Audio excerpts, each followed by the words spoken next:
Welcome to the Behavioral Health Brief. I'm Jim Callahan, CEO of Turn Behavioral Health Services, an organization driven by one clear mission, improving lives. I often ask myself, is there anything more important than that? My belief is this: when improving lives guides our decisions, stronger systems and healthier communities follow. That is the hope behind this podcast. Today's episode is a comeback story about what it means to rebuild your life and to turn that journey into purpose. Because for many, incarceration and addiction can feel like an ending, but sometimes they become a turning point, a chance to rebuild, a chance to grow, and ultimately a chance to help others find their way forward. And that's exactly the story we're exploring today. Well, joining us today, we have Sharon Hill, our program manager at Turn in Casa Roya in Bakersfield. Welcome. We're so excited that you're here today. And for our audience out there, Sharon has 26 years with Turn, long-standing commitment to the work. We're really glad that you're here today to share your lived experience and talk about addiction and homelessness and incarceration and recovery as a turning point in your life, and stability and purpose and supporting others that you do every day in your job. I know this is a personal story for you, but I'd really like to have you share today from the beginning of your life and through recovery and what your experience has been. Yeah. Thank you, Jim, for having me here. I appreciate the opportunity to be able to share my story. That was a promise that I made when I got into recovery, that I wouldn't shy away from that, sharing my story with other people in hopes that it would help others, right? Yeah, that's terrific. So my story basically begins, I was born in Pensacola, Florida, but raised in the city of Compton. And,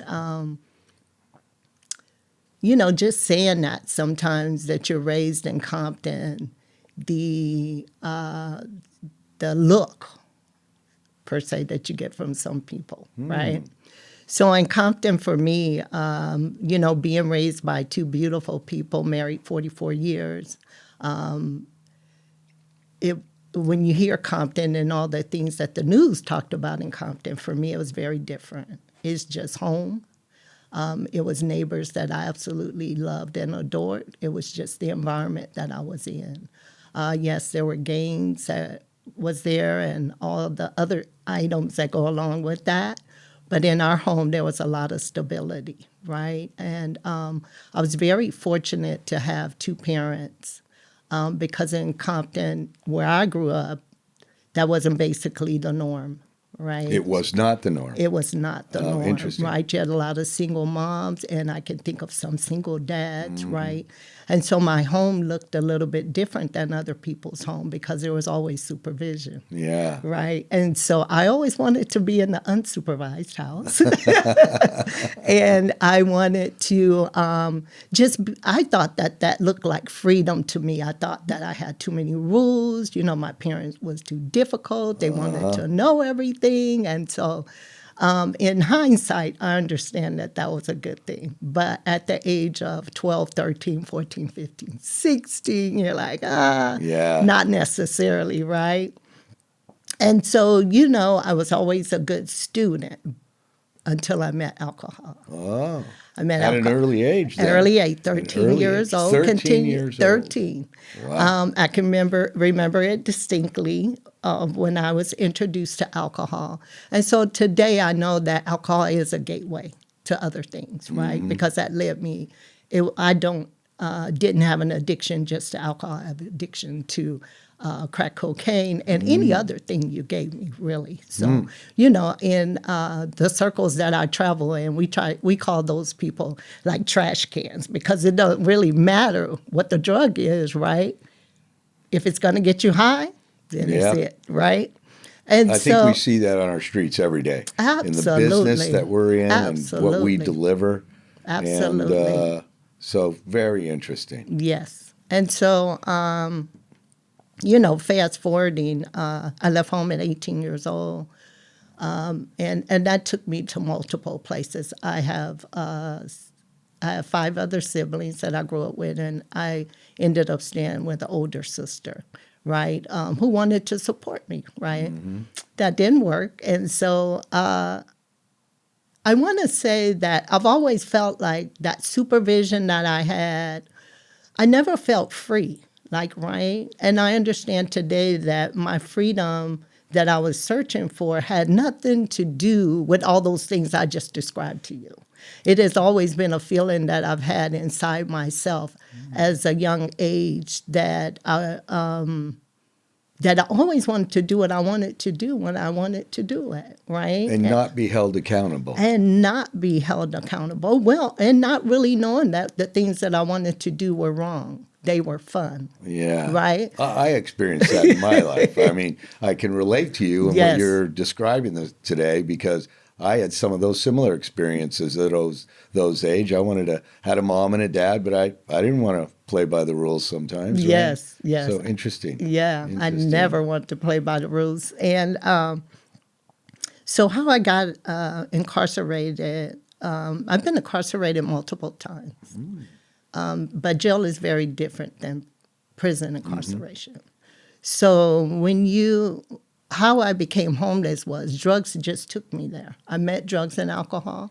I worked for the county for 9 years. And I drank all through that. County of Los Angeles, I was that? did. Okay. I worked in the Human Resources Department.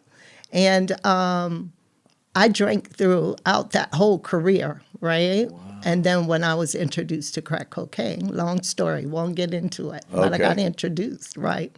So once I got introduced to crack cocaine, that was different. It's very different. It was very different for me because work was no longer important.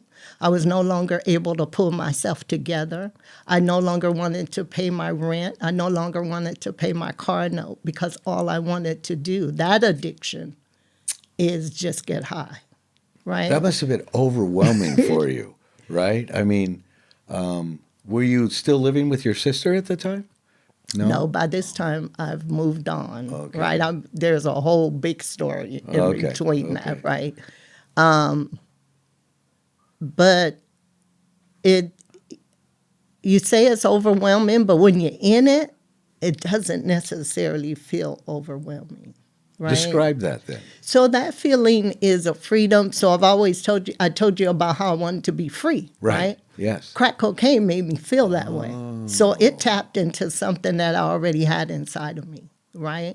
And so the freedom for me looked like not having to work. Right. Not having to be responsible. And by this time, told you I missed the whole story, I got a wonderful child in my life, right? Right? So I have a son. His name is Martin. And I'm being a mom, right? But then I'm drinking, right? Drinking and being a mom. I'm being a mom, I'm drinking, and I wouldn't say I was a functioning alcoholic, but it hadn't gotten to the point where I couldn't go to work and provide, right? And still be able to be a mom. Right. But when crack cocaine, when I met that didn't matter anymore. So the horrible thing about crack cocaine is, and any drug addiction, right? Even alcoholism, it just didn't do me that way, but it does a lot of people that way. The thing about it is that's the only thing that's important at that time. And no matter how much you love your child or your children, your parents, your siblings, your family, your friends, it dominates. It takes over all of that. Addiction is the There's most important. only one thing that I need to be okay, and that's whatever that drug is. And for me, it just happened to be crack cocaine. Wow. So after losing all of those items, because they don't let you stay in apartments, Jim, if you don't pay the rent. Yeah. And they don't let you keep your car, right? Right. And so in that time, I had a lot of people who wanted to help me. And I remember distinctly a woman that I worked with, that I was real close with. While I still had my job, she said that I could go and get services and still keep my job. And I was so offended by her saying that I had a problem, right? You weren't realizing you were acknowledging. I did not. I didn't realize I looked different. I was no longer putting myself together the way that I normally did. And it was recognizable to all of my peers, but for me, it was not. So in the end, I end up losing everything. My son ended up going into the system, thus I don't have anything. Child the protective services, yeah, Child CPS. Protective Services, Okay. right? Had siblings where he, tried to do what they needed to do, but it just didn't work out. That's where he ended up being. And I was just out there. So at this time, I'm in West Covina area, La Puente, and I'm just out on the streets, and I'm chasing drugs and alcohol. So I have a question. Yes. What does it feel like for you today to share that story? When you think back to that time and then you're sharing it today, what are the feelings that come up for you? The same feelings that you tap into, those same feelings that you felt when you were there, which comes with shame, guilt, not feeling good enough, not feeling like society cares about you. All those feelings are right there right now. Yeah. Right? Yeah. So you tap into all of that. The beautiful thing for me today is that I can tap into that and I don't have to stay there. Yeah. Right? Yeah. Because of my recovery, right? So I can go there, share that feeling with people, and I feel like that part of my life is healed. Right? I feel like I can use that to help other people. So I share my story a lot of times with people because I do mentor people, I sponsor people, I do a lot of things outside of what I do on a regular basis at work, which is like a huge job. But that keeps you engaged in the process of recovery, right? I mean, because you're always in recovery. I am. And so, but that helps you stay engaged when you're helping those people. It does. And, with that. Right. So maybe we could talk more about your recovery and when that started for you, the recovery. Yeah. In your life and kind of where you were. And because right now you were in Compton still, or La Puente and some of those areas. So, LA, I told basically. you, no, I've been to LA, I've been to Pasadena, West Covina, and La Puente in the time I just talked to you. Oh, wow. So I haven't been to one place. Right. I'm no longer in Compton. Yeah. I never really went back to Compton. I went back to take care of my dad, but I never really went back to Compton. Okay. Right. I lived there again for another year. So my recovery started, first of all, being homeless for approximately 7 years, somewhere around there. Really? I never knew that, Sharon. That's amazing. It is. Wow. It is amazing, right, that I survived. Yeah. I mean, this is just exactly what we want to be talking about today for our audience out there, to hear the lived experience that you bring to our organization and be able to share it with others. It's just it just warms my heart to be able to hear it today. I think, too, though, before that, Jim, is very important for people to understand. I think it's important for people to understand that there is no certain type of people. So it doesn't matter whether you were raised by a single mom, had two parents, was rich, poor, what your environment is. Addiction doesn't care. You could be the president. It doesn't pick or Crack choose. cocaine will take you out. Right. If you have that thing to be an addict, right? Yeah. Some people can use and drink alcohol socially. I'm not mad at them. I can't do it. Yeah. I am abstinent from all things. My only thing that I have left is caffeine. I love it. So I'm going to take a sip of that wonderful go right coffee. ahead. So I think it's important to share where you come from in your environment so that other people can identify, right? So now that I've been homeless, right, only homeless because of my addiction. I am not an addict because of anything that happened to me in my environment. Yes, it might have played a part because it was readily available and people are introducing it to you. But that's not why I'm an addict. It's not because my parents were bad parents. That's not why. Interesting, because you described it as an inside job. It is. Interesting. Yeah, it's an inside job and a lifetime commitment to recovery. So I became homeless just by default of not having anything, right? And so I began to be out on the streets and the hustle. That's a whole nother podcast about what hustling looks like. But hustling is also an addiction, right? Interesting. And hustling is something that I wasn't good at. on the street. Describe hustling. For So our hustling audience today. is selling drugs. Hustling is it's selling drugs. It's selling whatever commodity you have that people are interested in, and that may be the paraphernalia for drugs. That includes prostitution. It just includes an array of things, and it includes people being up all night long. I remember being out and being homeless, Jim, and I'm out at 3:00 in the morning, right? And I'm honestly thinking that there is nothing wrong with that. I'm just telling you my mindset now, right? 3:00 in the morning, and if the police stops you, I'm wondering, why are you bothering me? Wow, Right? interesting. Now I see people out at 3:00 in the morning. It looks strange, right? Yeah. Who's out standing outside at 3:00 in the morning, right? But the thinking was very different. Like, why I used to tell the police, why are you bothering me?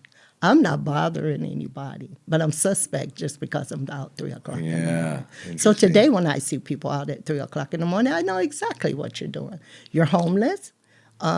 Usually they're homeless, or you're selling drugs, or you're providing some type of service to people who are out looking for that service at 3:00 in the morning. You know, it's really interesting just to bring a little perspective to that, what you're saying. Wendy and I were in not Bakersfield, we were in San Bernardino. Okay. And we were looking for the new ACT program location and the Okay. DUI program. Yeah. And where we wanted to locate them was right where all our type of clientele was. And Yes. 2:00 in the afternoon, there's nobody there, right? But come 5, 6:00, 7:00 Yeah. in the evening time towards dark, as we're Yes. driving down the main boulevard on Highland in San Bernardino, everybody's coming out.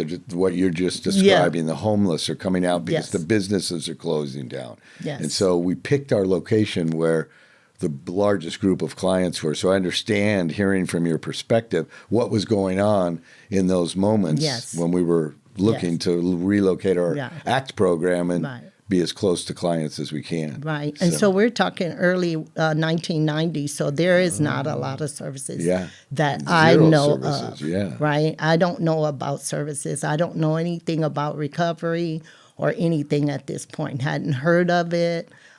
Didn't really know anything about addiction, just happened to roll into it. One of my favorite stories to tell before I left being homeless was standing on the corner of Georgia and Olympic. And right now, that's about approximately where the Staples Center is, Oh, right? really? Okay. So we're Yeah. talking that area. And before that area, I actually was on 5th and Crocker, downtown LA. And I moved over to Georgia and Olympic, which is in proximity, some miles away from each other, in the hopes that I wouldn't be in that 5th and Crocker area because it was really, really dangerous. A lot of death, killings, Wow. people jumping out of buildings, everybody getting high. And the funny thing about that, Jim, is that there's a police station right in the center of that, right, on 6th Street, right? So I move over on 5th, Georgia and Olympic, and there is no services. So you're only talking about hotels, liquor stores, a business on one corner. So you got 2 hotels, 1 business on the other corner, and a liquor store on the other one. So that's my proximity now. I'm not leaving that area too much. I just stay in that area for years. When did you end up becoming incarcerated then in this journey that you're sharing So with us my today? last time I was incarcerated, which I told you I've been to jail, Yeah. with Silver Brand back then, those days, right? I was standing on the corner, and this is because I love policemen, right? And this is one of the reasons why, because I just have a dear place for them in my heart. I'm standing on the corner, and there's a police officer by the name of Officer Williams. I've never got an opportunity to see him again. Probably wouldn't know him if I met him, but I know that he was over 6 feet tall. And we're standing on the corner together. He has arrested me several times because that's his beat, right? And we're standing on the corner, and I'm standing next to him. And by this time, you would not recognize me. So the woman that sits before you today is nowhere near the woman that was standing there at that corner that day. 10 shades darker because that's what crack cocaine and alcohol did to my skin. Clothing, very different, a T-shirt, maybe a pair of shorts on, and just standing there maybe with some tennis shoes on, and he's talking to me, right? And he was a very nice man. He just would arrest me all the time, right? So not just me, but other people. And I forget what we were talking about, but for one moment, I forgot where I was. And what that looked like for me was I forgot that I was homeless and that I was on Georgia and Olympic because of whatever we were talking about took me out of that for a minute. He looked down at me, the tall man. I looked up at him, and he said, "What are you doing here?" And I just started crying. Because the truth of the matter is, Jim, that I told him, I don't know. And that was the first time that I given an honest answer. That is the first time in that whole time that I just told you about. That 7-year window. Anybody talked to me as if I was a human being and looked at me as if I was more than a crackhead and a homeless person on the street. So even though I don't have a cart and Yeah. all of that stuff, homelessness is homelessness. And when you're homeless, people don't see you. I make it a point to see people today. Yeah. People don't see you. They walk by you. Yeah. They look at your clothing. They look at how you, what you look like, and they sum you all up as nothing. I can remember when I first was with Turn, at the time MHS. Yeah. I used to look at homeless people on the sidewalk completely differently until my eyes were open and I heard stories like yours. Probably your story from years ago when we were working on fundraising together and you were sharing your story. Now, and that at that point in time, a light switch clicked on for me. Those are human beings that are on the They corner. are. Absolutely. And they need help. They absolutely And so are. that's why my passion for MHS at the time and now Turn is here because we improve lives every day. Every Right. single Every day. day. Yes. If you could just explain, after you talked to the police officer on Georgia and Olympic, what transpired for you next? Was that the incarceration part of your life? That was my last incarceration. That's the last time I remember actually being engaged with a police officer. He didn't take me to jail, but I went to jail immediately after. And because I had been to jail so frequently, eventually they gave me a prison sentence, right? Oh, so you were actually in the state system. I did. I did 15 months in the state system. So for me, where recovery started was, I believe, that day, right?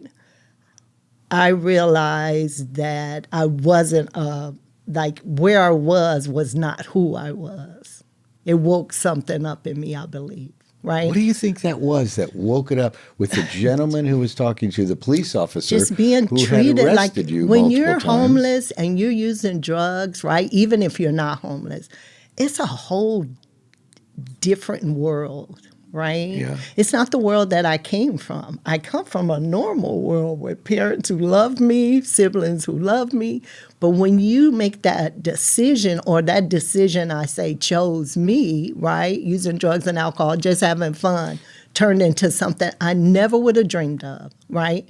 And thus I ended up on that road, right? So that particular day, I have never forgot that conversation with that police officer. And you said earlier you never ran into him again. I never ran into him again, but I did make amends to a police officer, but it was not him.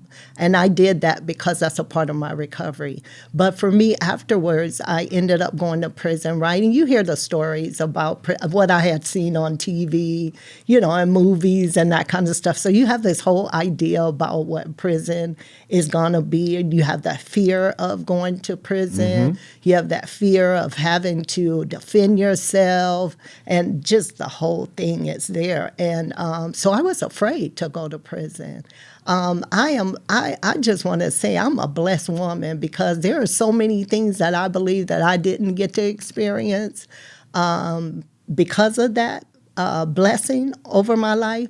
And even in my homelessness, there's things that happened to other people that did not happen to me. There are things that I came close to happening to me, and for some reason they didn't happen to me. I don't have a reason for those things other than my relationship with God. So I'll just say that. Yeah. And so that's a huge part of my life.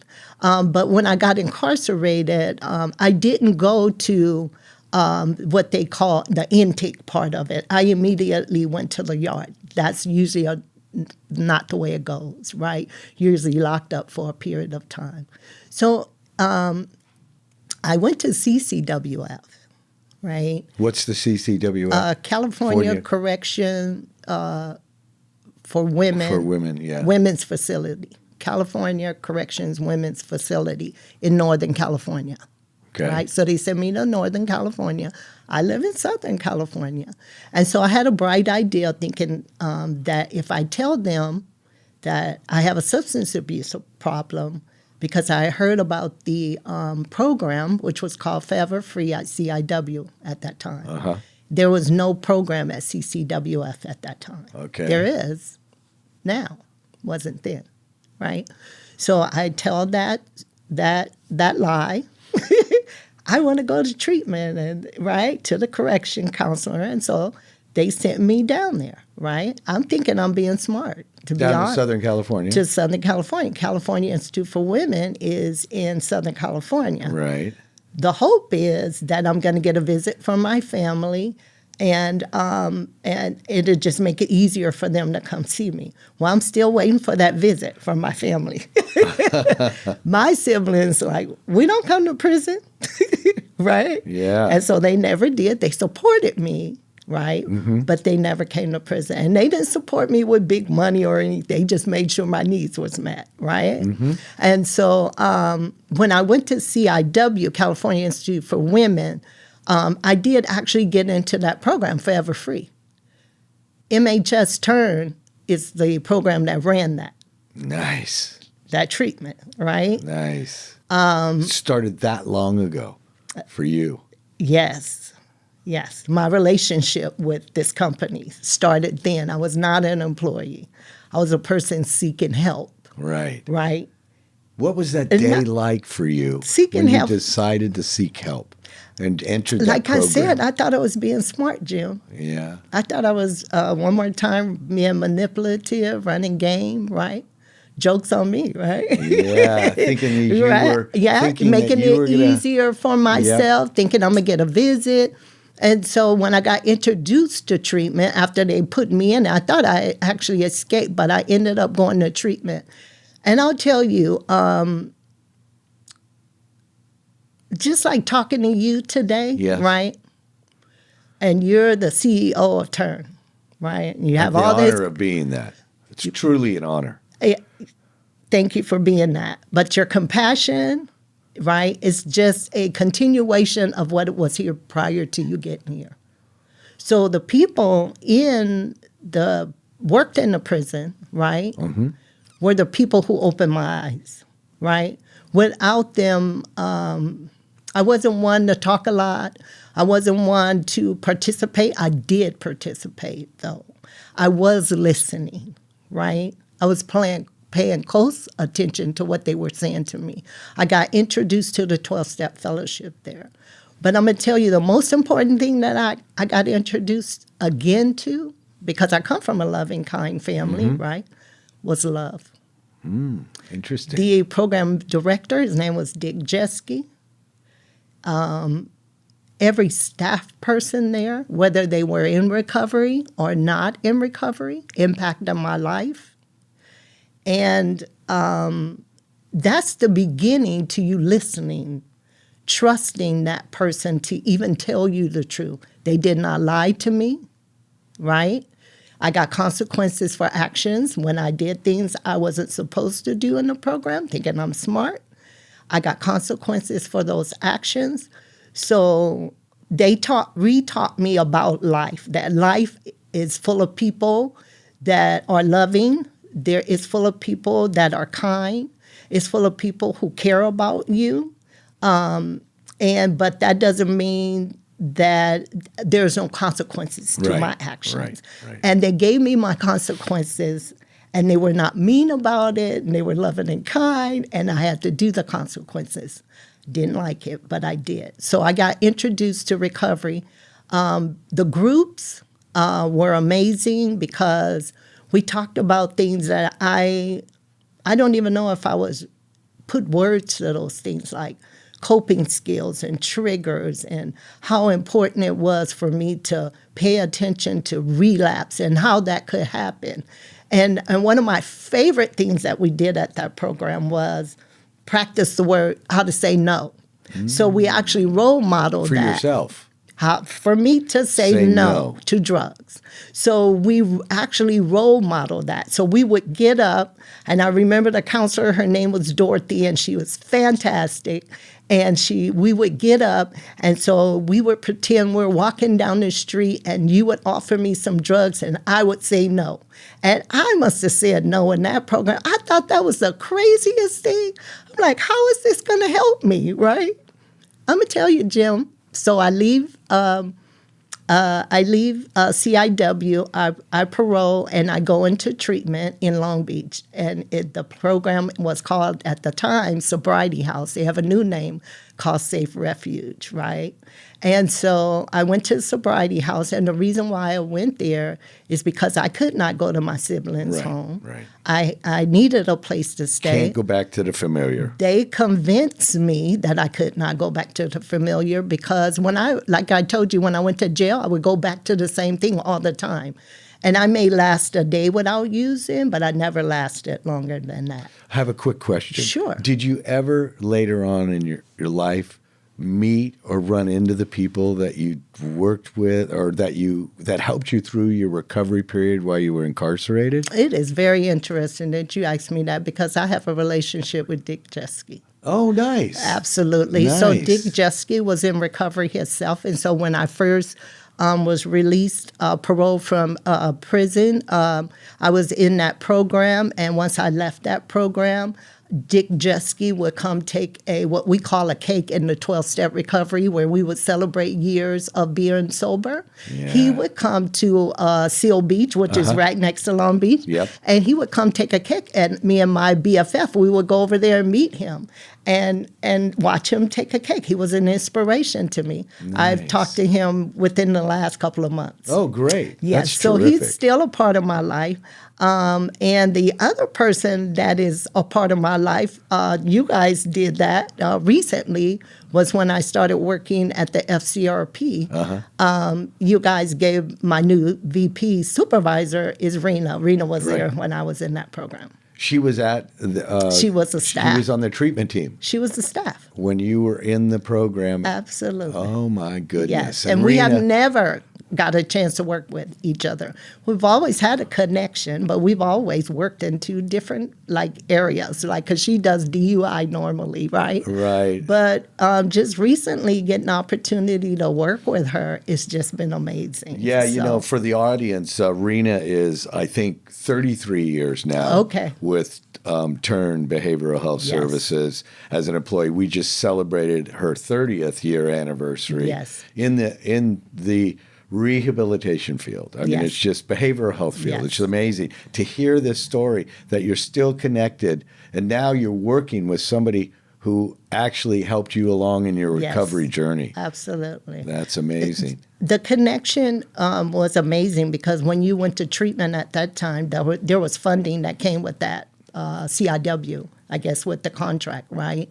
And so that's how people who didn't have a place to go or a safe environment would go to the treatment, right? The beautiful thing is that the staff would come visit us. Yeah. So not a quarter, I'll say about twice a year, they would actually come to the program and encourage us. They stayed in touch with us. We went back for reunions at the CIW, would put on this big event that we would dress up and have a great time every year. And that connection lasted for a very, very long time. There's a few that I don't know where they are, but Dick keeps me posted on them because he still has a connection. Yeah. What question? What year was that? I left the institution April 29th, 1993. 93. So Yes, so I was incarcerated. I became January. okay. So fast forward a little bit in your career then. So you're out, you've been through So recovery. I'm out. I started working. My first job was Ross Dress for Less. I was what you call a top gun. One of the things that my dad that was big on was a work ethic. And so he just took pride in everything that he did. He was a big, strong man. He was a janitor. They call him something else by now, but he took pride in his work. He taught me about taking pride in your work. And that's something that I carry with me from him. And so I got a job at Ross Dress for Less. I promoted fairly quickly. And I would go to stores and open up stores and things like that. So I was just chucking along on my own way, still being of service to the program that I had graduated from. I'm living in Long Beach. And I got offered a position into treatment. So in the interim of that, I would come back to CIW on a regular basis to speak. Right, on my own dime. Lived experience. Yeah, my own dime. Go take off work, go down there and speak to the women. And my whole goal was to encourage them to go to treatment, because that's like, I don't want to go to treatment anymore. I don't want to live with women anymore. I don't want to do all this stuff that they're simply tired of. But there was a parole agent there. His name was Pete Peterson, and he convinced me that my odds would be better if I went to treatment. I would get a better outcome, right? Mm-hmm. And so that's why he convinced us. And that's all he would talk about is recidivism. And how going to treatment says that. I think at that time he would say, like, if you go to treatment, you had a better chance of success. Right, was the bottom line. So when did you join MHS at the time, Turn Behavioral Health Services? I worked for the same place that I went through treatment, SAF. I worked for them for a long time. I was the assistant director. I worked approximately 3 years. And then in 2000, right, I got offered the position with MHS by David Klein. Yeah, interesting. And so I drove from Long Beach to Norco. And then we moved, the office moved to San Bernardino. Yeah. So you're talking 2 hours at that time, years ago, 2 hours up, 2 hours back. Work was rewarding. My first job with you guys was I went to the prisons, all of the prisons in California, and I would recruit women. I would tell them about treatment and how they had a better chance, same thing that somebody told me, a better chance of changing their life if they went into a treatment center. And so that was my favorite job in the whole wide world. And so we did that monthly. We went to the institutions on a monthly basis. You connect to the women in the institution, the women that are incarcerated. And we all know what relationship does, right? You have a connection with a person, they're more likely to follow your lead, right? So I was able to convince a lot of women to come to FOTEP, which was the Female Offender Treatment and Employment Program. Which ended up why we were in Fresno at that time. Absolutely. So my career started with that, and then one day I took a trip with Wendy. So I did that for years, and then one day I took a trip with Wendy Broughton down to Fresno, and on the way back, I guess there was a problem in Fresno with them keeping a program director, and on the way back in the car, because she would have me drive her around. I hope you hear me, Wendy. Drive her around all the time. I drive her around today. I know you do today, but it was a pleasure. And it was a pleasure just being with her. And so on the way back, she asked me, do you want that program? And I just fumbled over, do I want that program? So we moved. I moved to Fresno. Yeah, my husband from Long Beach to Fresno. Maybe just a quick question for our listeners today. Yes. For someone that's really feeling stuck, what would you want them to hear? If somebody's feeling really stuck, I would ask them to ask for honest observation from the people around them. If they think they have a drug and alcohol problem, to ask for honest observation from somebody that they love and trust. Right. Amazing. And if they do, to get treatment. It's everywhere. You don't have to be inpatient today, right? Right. But get treatment. And what I can promise, that if they go down that road, they have no idea, like the satisfaction of getting to know yourself without drugs and alcohol. It's amazing. So let's fast forward a bit. So how many different programs have you worked at while you're 26 years? FOTIP, Female Offender Treatment and Employment Program. As soon as I was there, maybe less than 30 days, they added the Drug Treatment Furlough Program, which it went from 45 participants to 90 while I was there in Fresno. So that's Fresno first. I worked at Fresno first. Still in existence today? Still in existence today in the beautiful city of Fresno. And then I went to Bakersfield at the Female Rehabilitative Community Correctional Center, which was the FRCCC. That place is it was the same program that I'm in today as the FCRP. Right. So I did that. And then when I was at the FRCCC, then that program closed down. And I ended up working in mental health, which I had never done before, right? And so I worked at the ACT program. In Kern?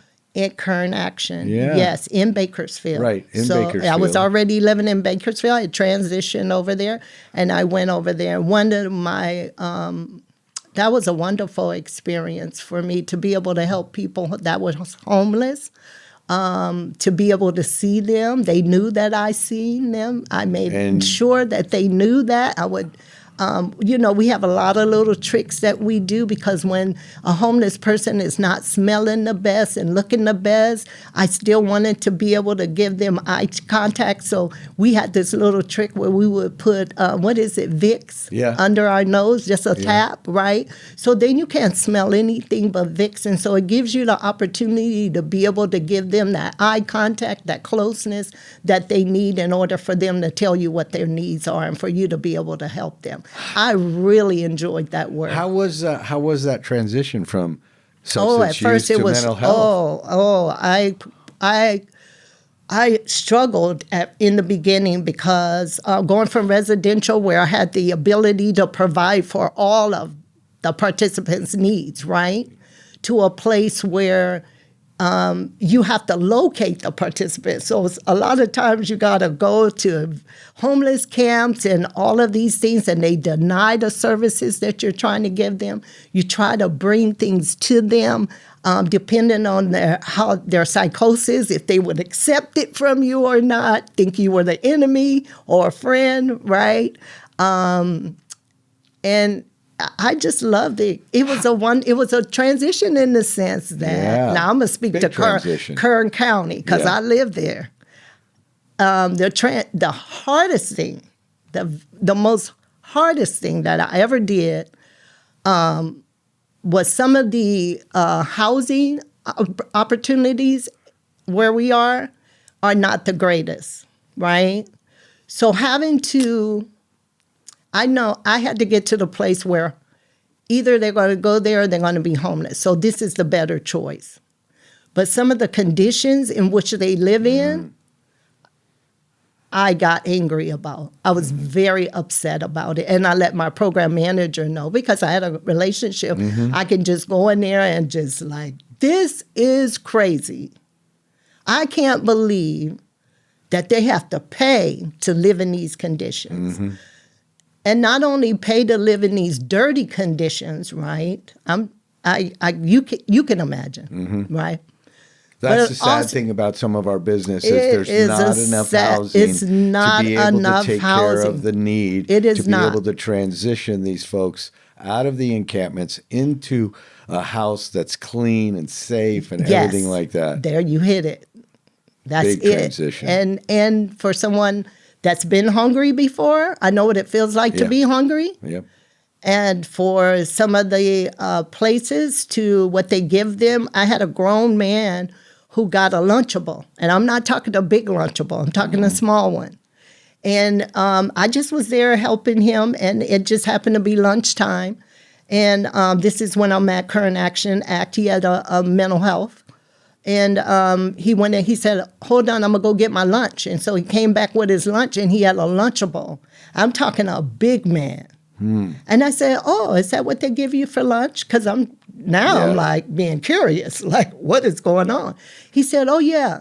And then he said, we get this, I may get another one for dinner. So I'm looking at a man that I know should be much bigger than he is, but then I find out why, because he's hungry. So one of the things we started doing at our ACT program is giving them food. So we would bring food, we would feed them. We just would get together as a team and make it could sure almost that bring they them can in to understand what the services that they're missing, but just by feeding them and getting them to the feed program. them, yes. And to see the satisfaction of somebody who's hungry to get a meal. It's very rewarding to see that. But then you also get concerned because you know they're not going to get another one until they see you again. Right. Interesting. Yeah, but I love that work. I absolutely loved it. We're going to keep this conversation going in just a moment. But first, it's time for the brief, where we highlight current topics shaping behavioral health. Today, I want to take a minute to talk about BH Connect, which is a key part of California's broader behavioral health transformation efforts. At a high level, this initiative is really about strengthening the continuum of care, especially for people with more complex needs, including individuals experiencing homelessness, people involved in the justice system, and youth facing significant behavioral health challenges. And at its core, BH Connect is focused on something really important: continuity of care, making sure people don't fall through the cracks, especially when they're moving between systems, like during reentry and other major transition points. So what that looks like in practice is things like housing support during transitions, greater access to evidence-based care, and real investments in the workforce needed to deliver those services. There's a lot of opportunity here to close some long-standing gaps and to create more connected system of care that actually supports long-term stability. At the same time, this kind of change is complex. It requires coordination across counties, providers, and the state. And like most large-scale efforts, it's going to take time to fully take shape. But the goal is clear: building a more connected system of care that better supports people when they need it the most. For information regarding BH Connect, please visit dhcs.ca.gov. And now, a brief word from Turn Behavioral Health Services. We'll be right back. Improving lives every day and in every way for Californians. This is the mission of Turn Behavioral Health Services. By focusing on wellness, recovery, and resilience, Turn is helping create lasting change, especially for our military community.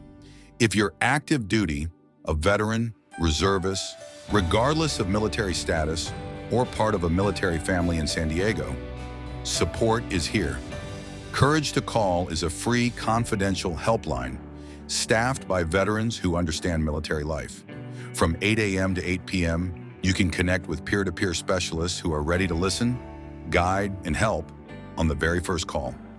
Struggling with mental health, food insecurity, finances, housing? You don't have to face it alone. Call 877-698-7838. That's 877-698-7838.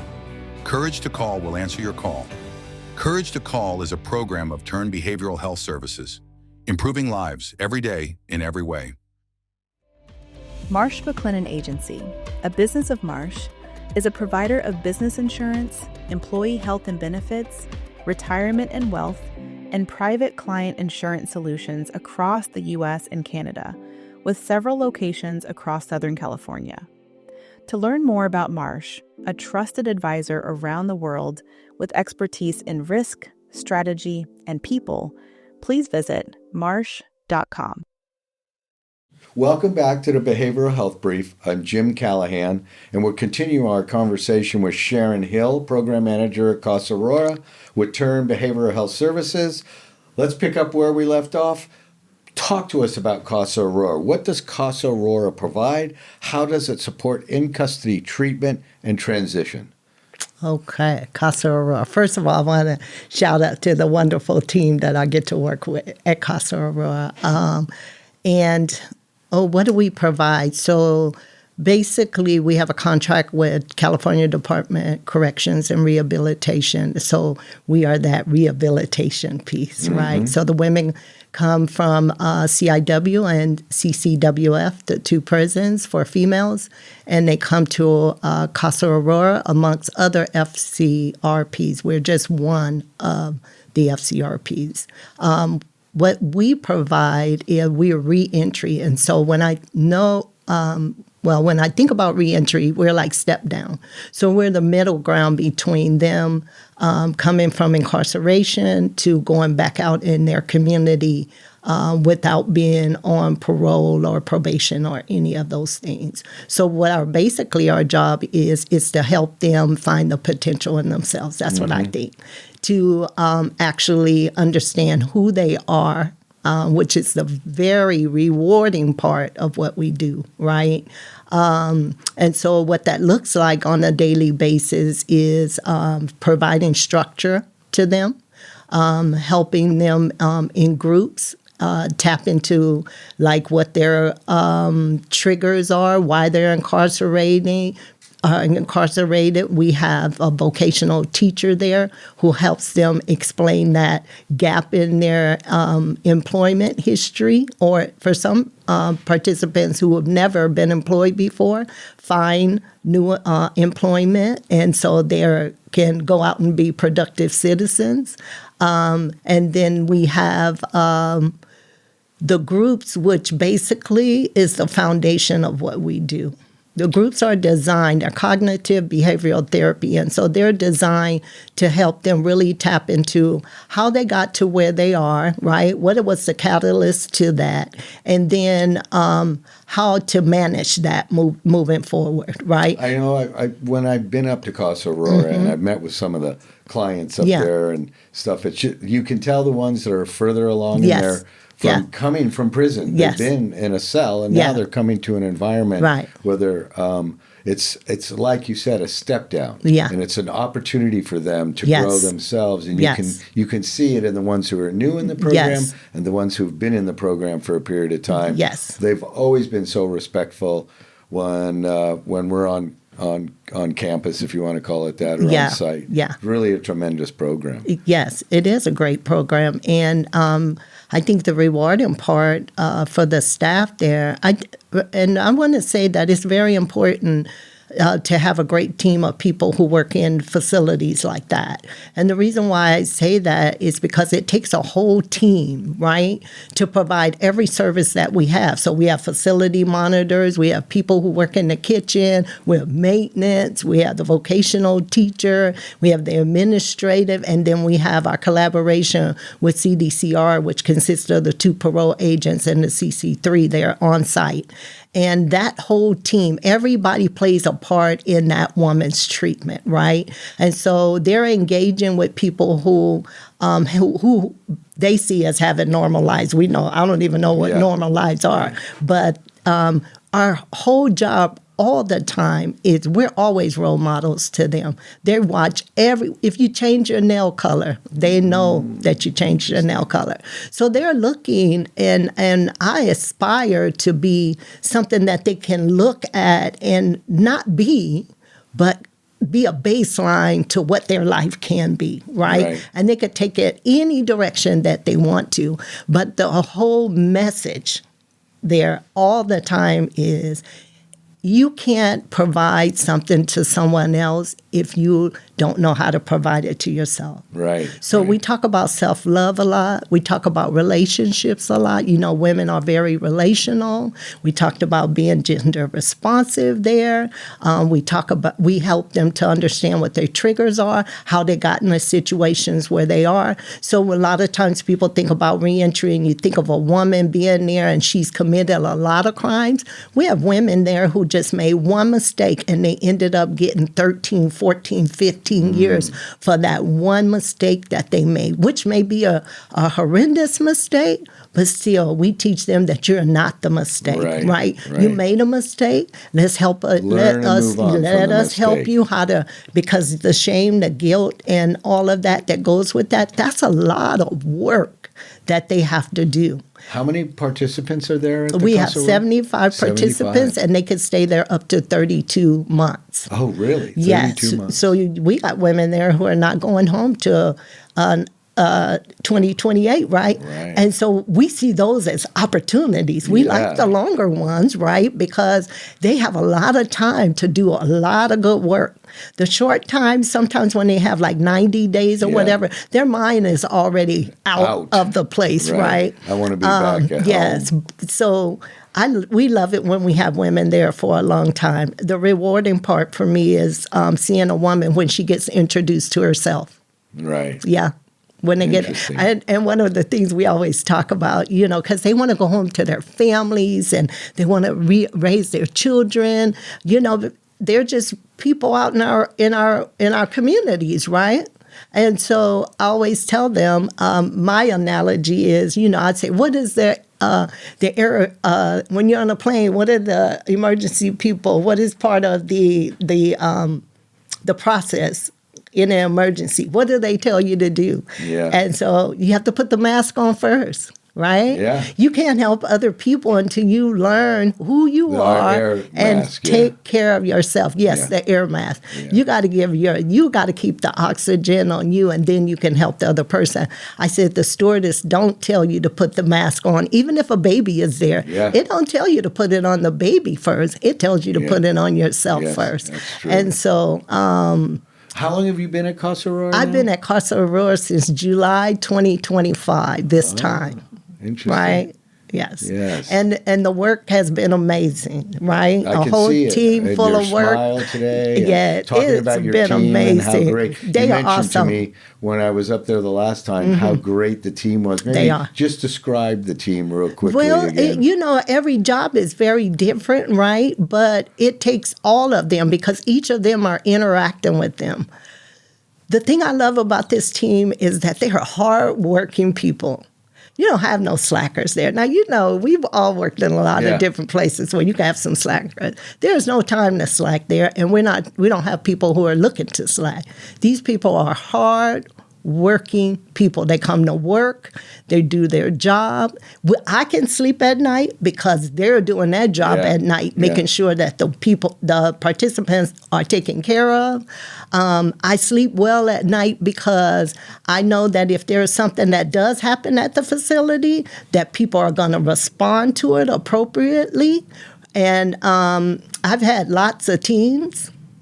And I told you, it's been a long time since I've had a team like this that I've been so proud of.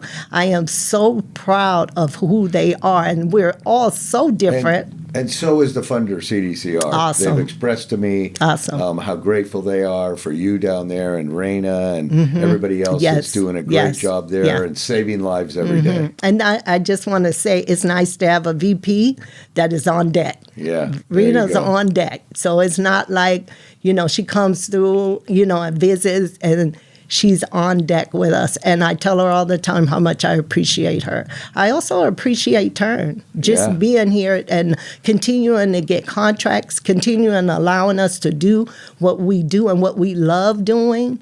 It's just been a great experience for me. I've worked here 26 years, and I've seen a lot of people come and go, right? But this seems to be the place that I'm supposed to be to continue to do the work. I found my purpose, right? And so you started in a program. I started in a program, through recovery, all the way through recovery, and I just take that with me every single day. Others make it through that path of recovery. Absolutely. And the work doesn't stop there for me. I am very active in my own community, because I live there, and I do a lot of things outside of that because I think it's very important. I get paid to work for Turn, but I also think for me, service work is outside that I don't get paid for. So I do a lot of things that I don't get paid for to help the people who haven't met treatment yet, maybe, Yeah. or who needs a mentor or a sponsor or whatever they need. It really doesn't matter to me. My job is to be there and to be of service. Well, Sharon, this has been amazing today. Thank you, To Jim. hear your story. It's just simply amazing. It motivates me every time I hear your story, and I've heard it a number of times over the years, but it keeps me doing what I want to do for TURN and for our employees and for our participants. But I'd like to transition from Casa Aurora and go into our community questions now, Okay. because we have some questions actually from TURN employees. Okay. So we have 3 questions. Go ahead Let's and grab the first one. All right. This is from Erin from HR. She wants to know what makes reentry so important to you. Reentry is real important to me because I understand that people who are wanting to change their life cannot do it by themselves. They need support. And so reentry is that support. And the portion about Casa Aurora is one that I found very interesting up there, is that we're actually training them to get jobs. There was a Yes. number of participants that were there, and they were so excited as they were getting ready to take their final test for forklift driving, because all the distribution that exists in Bakersfield, that they're going to be able to go out and get employed and get a job, and so that's just amazing. Yes, they leave with a lot of certificates, right? And also we have a lot of community partnerships. I wish I could take credit for those community partnerships, but I cannot. But it's rich with Bakersfield College. West Tech comes in where they get certification. And then we have this MC3 program that is construction union related. And so there's just an array of things. So there's a lot of wraparound services A lot of our of services. participants that And that's really new are for me. driving Yes. for their success. Community is very important. It's important that the community know we're there. And once people know that we're there, they want to help. They want to know, how can I help? Right. And so we're of the mind, what do you want to do? How can you help us? So we're very open to that. Yeah. Well, here's question number 2 Okay. for you. 'Cause these, again, are from our employees. at Yes, TURN. they are. Thank you, Aaron, for your question. And Ruben from IT asks, one of my favorite people, what has been one of your most impactful experiences at Casa Aurora?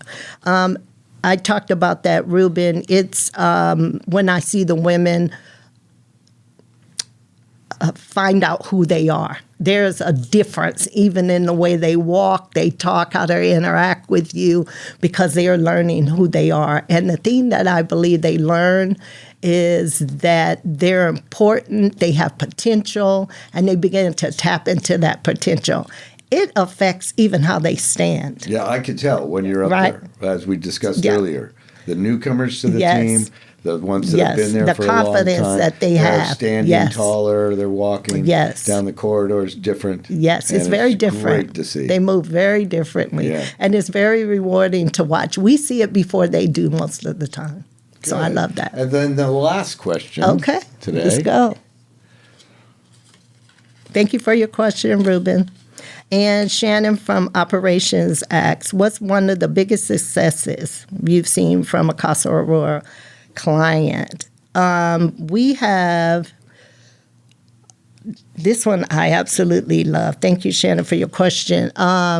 We have approximately 5 women that I could think of at this time that work for TURN.